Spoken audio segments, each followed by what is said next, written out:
قال فرعون ذروني أقتل موسى وليدع ربه إني أخاف أن يبدل دينكم أو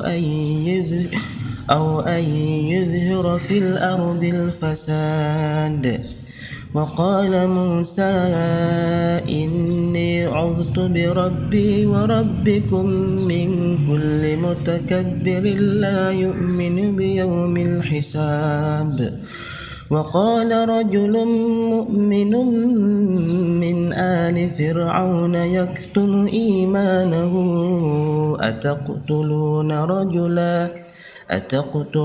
رجلا أن يقول ربي الله وقد جاءكم بالبينات من ربكم وإن يك كاذبا فعليه كذبه وإن يك صادقا يصبكم بعض الذي يعدكم إن الله لا يهدي من هو مسرف كذاب.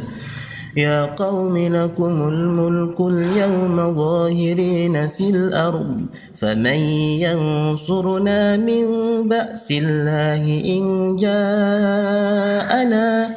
قال فرعون ما أريكم إلا ما أرى وما أهديكم إلا سبيل الرشاد. وقال الذي آمن يا قوم إني أخاف عليكم مثل يوم الأحزاب مثل دأب قوم نوح وعاد وثمود والذين من بعدهم وما الله يريد ظلما للعباد. ويا قوم إني